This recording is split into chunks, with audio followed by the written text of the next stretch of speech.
Assalamualaikum warahmatullahi wabarakatuh. Halo guys, jumpa lagi di Media Ilusi. Gimana nih kabarnya hari ini guys?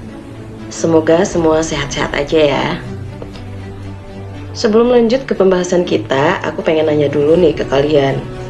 Kalian kalau klik petir di aplikasi Pi, apakah selalu mengamati dan membaca tulisan-tulisan yang tertera di layar utama?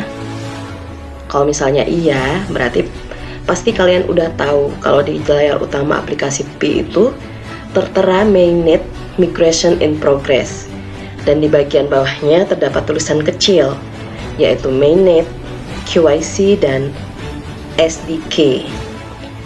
Nah, yang akan kita bahas di video kali ini adalah salah satu dari 3 tulisan itu, yaitu SDK. Apa itu SDK? Apa manfaat, tujuan, dan fungsi SDK? Dan segala macam hal mengenai SDK akan kita bahas di video ini. So, mari kita ulas satu persatu. Yang pertama sekali akan kita bahas adalah pengertian tentang SDK. SDK merupakan singkatan dari Software Development Kit. Istilah SDK adalah seperangkat alat yang dapat digunakan untuk membuat dan mengembangkan aplikasi. Secara umum, SDK mengacu pada modul software suite lengkap yang mencakup semua yang Anda butuhkan untuk modul tertentu dalam suatu aplikasi. Tools atau SDK akan mencakup berbagai hal, termasuk library, dokumentasi, kode, proses, dan panduan yang dapat digunakan dan diintegrasikan oleh pengembang ke dalam aplikasi mereka sendiri. SDK dirancang untuk digunakan pada platform atau bahasa pemrograman tertentu. Semua aplikasi mobile seluler menggunakan SDK untuk meningkatkan standarisasi dan menambahkan fitur baru dan berguna. Paket perangkat lunak ini memungkinkan untuk kemampuan unik yang sebagian besar pengembang tidak akan dapat menyebarkan tanpa banyak sumber daya khusus. SDK seperti blok bangunan dan masing-masing melayani fungsi yang berbeda. Ini berarti kalian dapat memiliki beberapa SDK dalam satu aplikasi. Dengan menggunakan kit pengembangan perangkat lunak, Anda dapat membuat proses pengembangan aplikasi Anda lebih murah dan lebih efisien dengan menghemat waktu. SDK juga disebut kit pengembangan perangkat lunak atau dev kit. Jadi kalau mendengar 3 istilah tersebut, kalian jangan bingung ya guys. Itu artinya sama saja. Oleh karena itulah, maka kita memerlukan perangkat seperti Android SDK untuk membangun aplikasi Android, iOS SDK untuk membangun aplikasi iOS, dan Pi SDK untuk membangun aplikasi Pi Development, atau seperti VMware SDK untuk berintegrasi dengan platform VMware serta Nordic SDK untuk membangun produk Bluetooth atau nirkabel, dan lain sebagainya. Logika sederhananya ialah ketika seorang tukang listrik akan mengalirkan listrik dari sebuah pembangkit listrik ke pemukiman pedesaan, maka tukang tersebut harus mempunyai peralatan lengkap untuk mengalirkan listrik ke sebuah pedesaan. Nah, peralatan itulah yang disebut sebagai SDK. Gimana guys? Sampai di sini sudah sedikit paham kan ya apa itu SDK? Kita lanjut nggak nih? Oke, kita lanjut aja ya. Tujuan dan fungsi SDK. Setelah kita mengetahui pengertian dan penjelasan apa itu SDK atau Software Development Kit di atas, maka kita juga harus mengetahui apa sih tujuan dan fungsinya, terutama terkait penggunaannya. Untuk tujuan utamanya sendiri, perlu kalian ketahui bahwa SDK memberikan kepada para pengembang seperti PChainMall, PMarketID, P2Go, Pixingmall, dan lain-lain, serangkaian alat yang dibutuhkan untuk memberikan pengguna akhir sebuah antarmuka yang unik dan mencakup standar. Developer atau pengembang juga tidak perlu menemukan kembali roda ketika datang ke fitur aplikasi standar seperti lokasi, penyimpanan data, geofencing, otorisasi pengguna, dan lain sebagainya. Mereka memiliki serangkaian fungsi yang kuat, error handling atau penanganan kesalahan, kinerja yang konsisten, penggunaan kembali kode yang menghilangkan banyak kerumitan untuk pengembang perangkat lunak. SDK memastikan bahwa setiap application programming interface atau API yang disediakan sudah diimplementasikan dengan benar, di mana hal itu dapat mengurangi kesulitan kita sebagai pengembang terkait penerapannya. SDK juga menyediakan fitur yang disempurnakan di atas API yang memungkinkan peningkatan pengalaman pengguna atau user experience (UX) dalam aplikasi Anda. Nah, sebenarnya SDK ini erat hubungannya dengan program API dan UX. Akan tetapi sementara kita abaikan dulu masalah API dan UX ini ya guys. Mungkin di lain kesempatan kita akan bahas masalah itu. Pada akhirnya, SDK juga bertujuan agar memungkinkan jalur peningkatan yang lebih mudah dan penanganan penghentian untuk API tingkat rendah tertentu. Untuk fungsinya sendiri, SDK berfungsi menyediakan seperangkat alat, library atau perpustakaan, dokumentasi yang relevan, contoh, coding, proses, dan atau panduan yang memungkinkan pengembang untuk membuat aplikasi perangkat lunak pada platform tertentu. Jika kita sederhanakan, SDK adalah bengkel lengkap yang memfasilitasi pembuatan program di seluruh aplikasi. SDK adalah sumber-sumber untuk hampir setiap program yang akan berinteraksi dengan pengguna modern. Selanjutnya, kita akan membahas macam-macam komponen SDK. Dalam membahas mengenai apa itu SDK atau Software Development Kit, merupakan hal yang penting juga bagi kita untuk mengetahui apa saja sih jenis dan macam komponen SDK itu. Ya, meskipun SDK sebagian besar terkait dengan aplikasi seluler asli atau yang lebih dikenal dengan istilah native app, pengembang dapat menggunakannya untuk berkaitan dengan situs web, set-top box, dan platform e-commerce digital lainnya.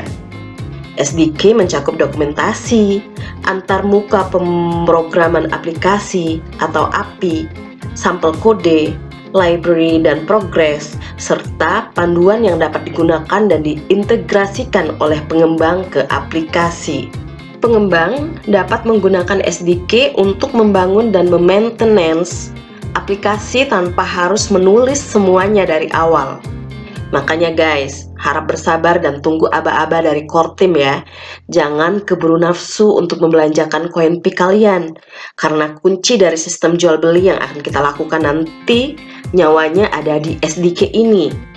Tanpa SDK maka koin kalian tidak akan aman.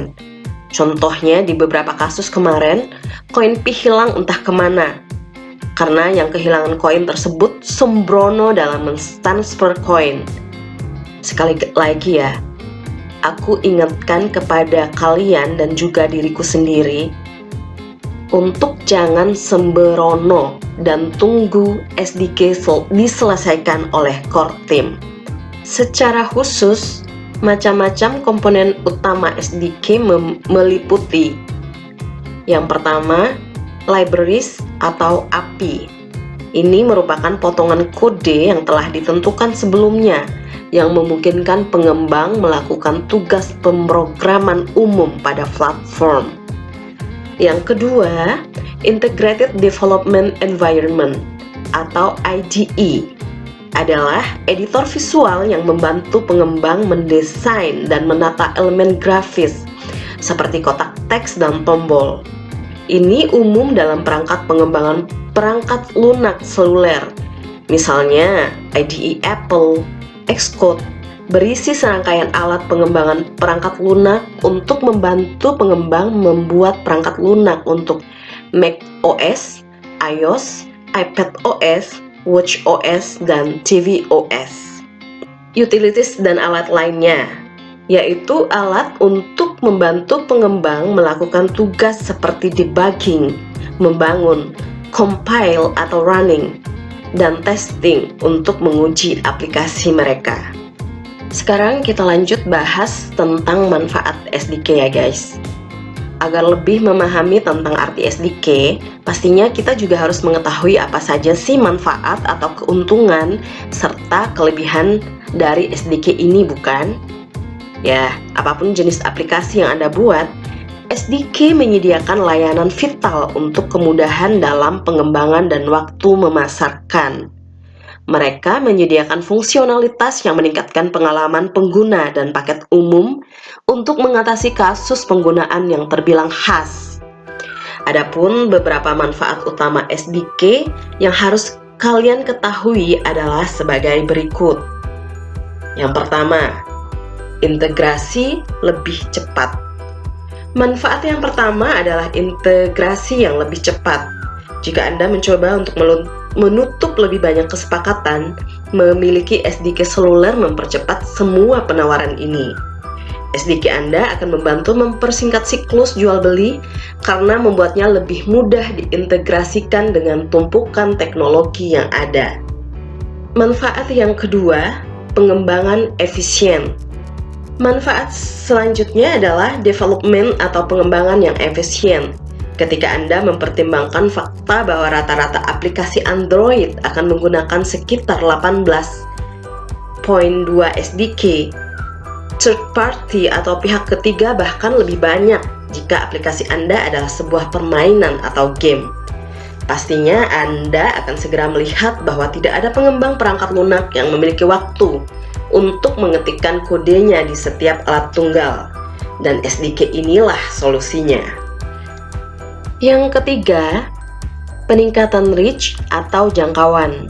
Jika produk Pi-network berharga dan SDK yang menyertainya memungkinkan untuk jumlah interoperabilitas dengan baik, Anda meningkatkan kemungkinan bahwa tools lain juga akan dan ingin berintegrasi dengan produk Anda.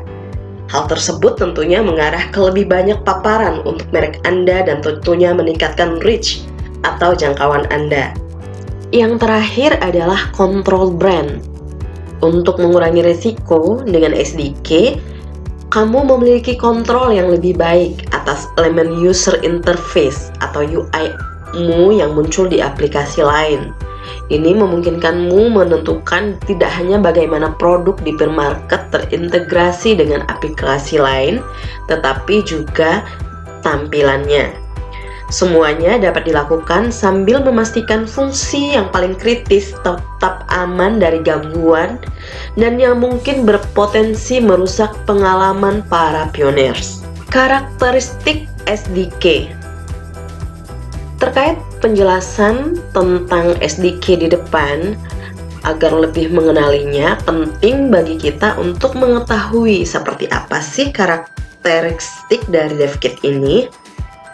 SDK mobile terutama dimaksudkan untuk digunakan di luar organisasi. Oleh karena itulah, mereka harus dibuat untuk memberikan nilai kepada bisnis lain dan pengembangnya. Adapun beberapa karakteristik SDK yang pada umumnya adalah seperti mudah digunakan oleh pengembang Pi-network, dokumentasi menyeluruh untuk menjelaskan cara kerja kode Pi-network, fungsionalitas yang cukup sehingga menambah nilai ke aplikasi lain, tidak berdampak negatif pada CPU perangkat seluler, baterai, atau konsumsi data. Yang terakhir adalah dapat dijalankan dengan baik dengan SDK lainnya. Idealnya, hal tersebut harus bekerja dengan cara yang elegan, tetapi ketika waktu adalah esensi, selama itu dapat menyelesaikan pekerjaanmu, maka sebuah SDK pastinya harus cukup lengkap dengan baik serta sempurna. Gimana guys? Udah cukup jelas kan ya? Jadi, berdasarkan pembahasan di atas, bisa kita simpulkan bahwa SDK adalah seperangkat alat yang menyediakan pengembang dengan kemampuan untuk membangun aplikasi khusus yang dapat ditambahkan pada atau terhubung ke program lain. SDK memungkinkan pemrogram untuk mengembangkan aplikasi untuk platform tertentu. SDK menciptakan peluang untuk meningkatkan aplikasi dengan lebih banyak fungsi, serta menyertakan iklan dan pemberitahuan push ke sistem. Tanpa SDK, banyak fungsi pre-built ini harus dibuat dari awal. SDK tidak hanya memungkinkanmu membuat alat baru secara efisien, tetapi juga membuat proses lebih mudah bagi semua pioneers yang terlibat, karena semuanya sudah dibangun sebelumnya. Fitur-fitur baru hanya perlu dibuat kompatibel dengan sistem saat ini. Oke guys, demikian video yang dapat saya bagikan kali ini. Semoga video ini dapat bermanfaat dan menambah wawasan kita semua, terutama dalam mengetahui istilah-istilah teknologi yang harus diketahui dalam belajar teknologi informasi. Silahkan bagikan video ini jika kalian rasa ini bermanfaat untuk teman, kerabat, dan para pioneers lainnya. Sekian dan terima kasih.